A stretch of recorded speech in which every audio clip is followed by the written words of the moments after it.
지난해 10월 고용노동부가 전교조를 법의 노조라고 통보했습니다. 근거는 이렇습니다.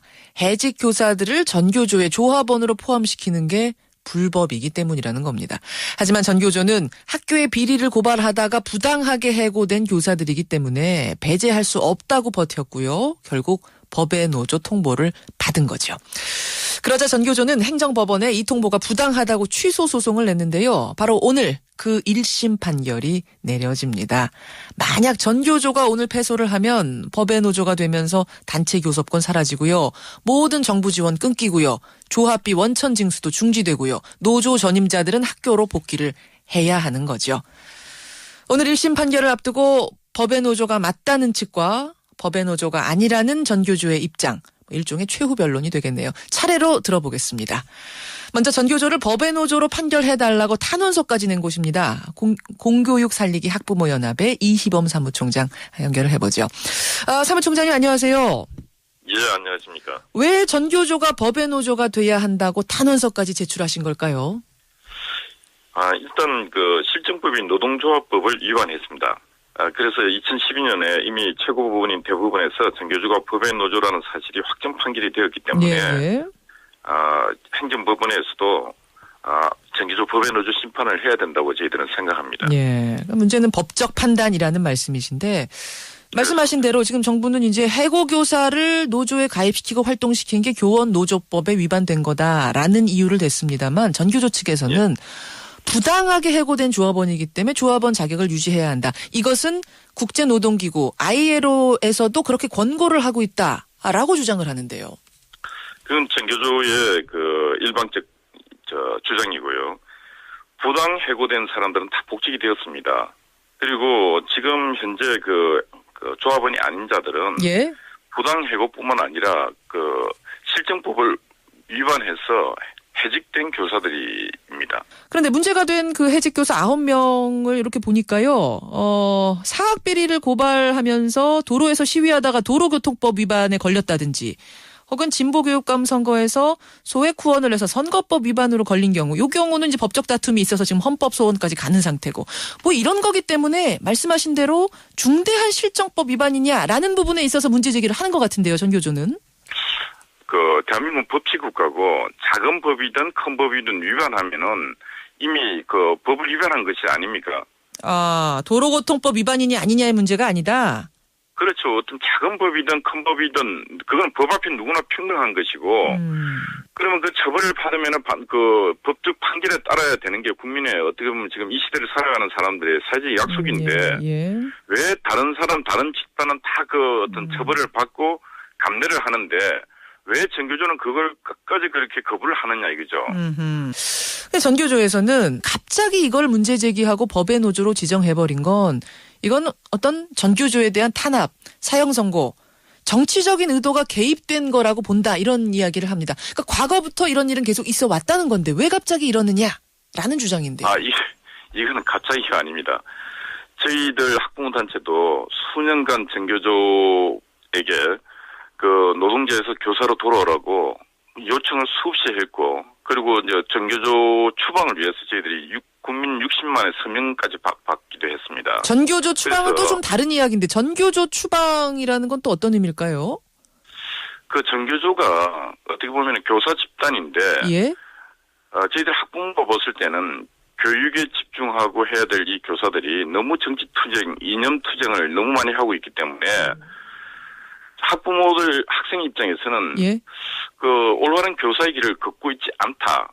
그래서 끊임없이 저희들 나름대로 학부모의 방식을 요구를 했고 정부 입장에서는 이게 전교조가 아까 말씀드린 대로 노동조합법을 위반해서 몇 년간의 재판 절차를 거쳐서 3심의 확정 판결을 받았는데 받고 난 뒤에도 끊임없이 노동부에서 규약을 고치라고 그랬습니다. 규약을 고쳐서 합법적인 노동조합을 거쳐서 가라고 그랬습니다. 그런데 전교조가 비상대의원회의를 거쳐갖고 이걸 규약을 고치지 않고 우리 방식으로 가겠다 해서 지금 하고 있는 것은 정치투쟁입니다. 정치투쟁. 그래서 전국 공무원 노조도 똑같은 경우인데 전국 공무원 노조는 정부의 법의 판결을 따르지 않습니까? 왜 전국 공무원 노조는 판결을 따르는데 전교조는 따르지 않습니까? 그래서 이게 제가 볼 때는 전교조가 과대한 힘을 믿고 법치를 우습게 알고 있다는 거죠, 전교조가. 근데 전교조 측에서는 오히려 바로 그 부분을 지적합니다. 전교조를 추방하고 싶어서 이 지금 부당 해고자들이 이 전교조에 포함된 그 부분을 문제 삼아서 이 기회에 정말 추방하려는 거 아니냐, 이 기회에 사형 선고 내리려고 하는 거 아니냐, 정치적인 의도가 과하게 개입된 것이다, 이렇게 말을 하는데요. 제가 볼 땐 전혀 아닙니다. 지금이라도 전교조가 조합원이 아닌 자를 조합원으로 두고 있는 이 전교조 규약을 수정하면 되는 것입니다. 징계를 거쳐서 해지게 됐으면은 다른 절차를 해서 자기들이 그분들에게 보호를 해주면 되는 겁니다. 경제적 보호라든가 여러 가지가 있거든요. 다른 방법을 찾아라. 그러니까 법 안에서 다른 방법을 찾아라, 이런 말씀이세요. 예, 제가 아는 한 이 조항만 수정하면은 전교조는 아무런 페널티 받을 이유가 없습니다. 알겠습니다. 여기까지 말씀 듣도록 하지요. 고맙습니다. 예, 감사합니다. 공교육 살리기 학부모연합 이희범 사무총장 먼저 연결을 했습니다. 이번엔 전교조 당사자의 의견 들어보죠. 하병수 대변인 나와 있습니다. 하 대변인님, 안녕하세요. 예, 안녕하세요. 예, 지난주부터 전교조 위원장이 단식 농성 중이시라고요? 예. 오늘 10일째입니다. 예. 1심 판결 오늘 앞둔 우선 전교조 입장, 심경 어떻습니까? 예, 저희들 6만 조합원뿐만이 아니라 이제 국민들도, 그다음에 사실 전교조를 눈에 가시처럼 여기는 사실 박근혜 대통령도 국제사회도 오늘 주목하고 있는 것을 저희들 알고 있습니다. 그래서 올해 전교조가 25년을 맞이하는데요. 1,500명 해직으로 출발했고 한 해도 해직 교사가 없었던 때가 없습니다. 해직 교사들을 조직을 위해서 애쓴 분들인데 이분들 조직에서 내치라라는 요구 자체가 표준적 요구이기 때문에 오늘 사법부의 판단은 이 민주주의가 후퇴되지 않고 그다음에 노동조합 정체성을 인정하는 그런 판결을 기대하고 있습니다. 예. 근데 앞서 보수 학부모 단체의 이야기도 우리가 들어봤습니다만 전교조가 분명히 법을 어기고 있는 거 아니냐. 그러니까 부당해고, 사학비리 같은 것 고발하다가 부당해고된 분들은 다 복직이 됐고 지금 남아있는 문제의 9분은 실정법 위반으로 해고가 된 거지 이게 사회의 어떤 정당함을 위한 해고가 아니다라고 주장을 하시는데요. 예, 이분들은 파렴치범이 아닙니다. 일각에서 성추행범이나 이런 교사들이 아니고요. 예. 조직의 어떤 지침을 가장 먼저 실천했던 분이고. 예를 들면 좀 구체적으로 예를 들면 어떤 식일까요? 그러니까 전교조 역사를 보면 1,500명의 교사들도 사실 실정법 당시 위반이었죠. 불법 노조에 가입했다는 이유로 다 복직하셨고요. 지난 MB 정부 때도 일제고사 시국선언 관련해서 39분의 해직되셨는데 다 복직하셨습니다. 남아있는 분이 9분인데 이분들도 곧 복직하실 분들입니다. 주로 이제 사학 민주화 운동에서 장기적으로 이제 농성을 하다 보면 이제 도로교통법 같은 실정법 위반에 걸리게 돼 있습니다. 예. 그 자체를 그냥 단순히 실정법 위반이라고 규정하는 것이 아니라 결국 사학 민주화라는 운동의 본질 속에서 이제 해직되신 분이기 때문에 저희들 입장에서 당연히 부당한 해고라고 주장할 수밖에 없는 것입니다. 그렇다면 전교조에서는 그 부당 해고 그 교사들 9분 문제가 아니라 다른 이유가 또 있다고 생각하시는 건가요?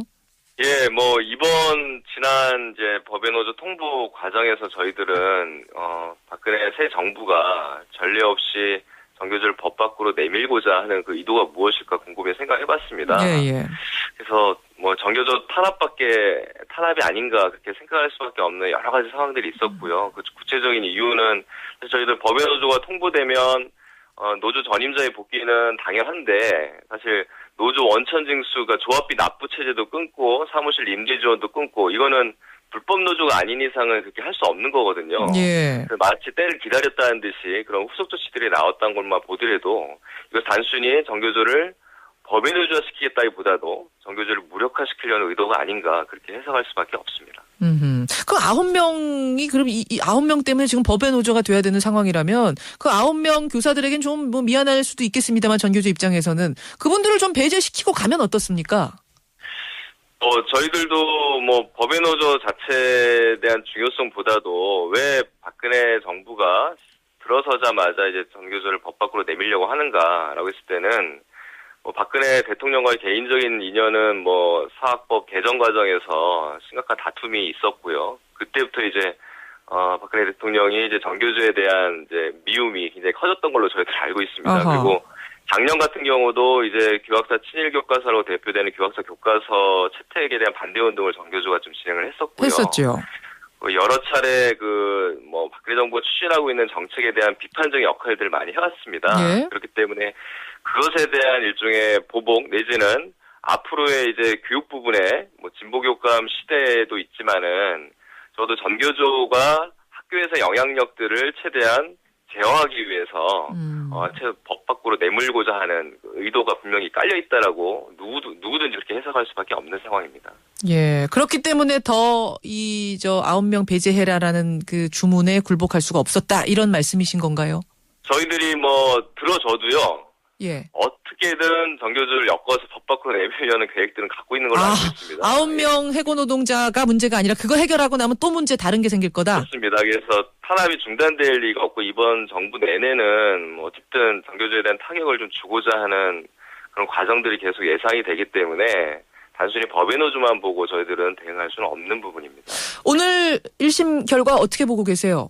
1심 재판부가 판단할 문제지만, 지난 효력중지 가처분 인용을 했던 재판부입니다.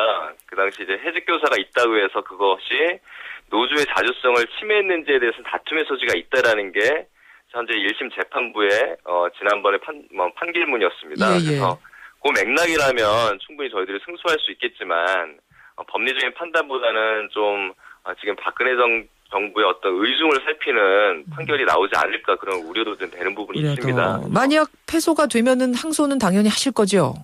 예, 항소와 함께 또 효력중지 가처분 신청을 또 진행할 예정입니다. 알겠습니다. 예, 오늘 양측의 입장을 들어봤습니다. 1심 판결 어떻게 나오는지 여러분 관심 갖고 좀 지켜보시고요. 전교조 입장 잘 들었습니다. 고맙습니다. 예, 고맙습니다. 전교조 하병수 대변인이었습니다.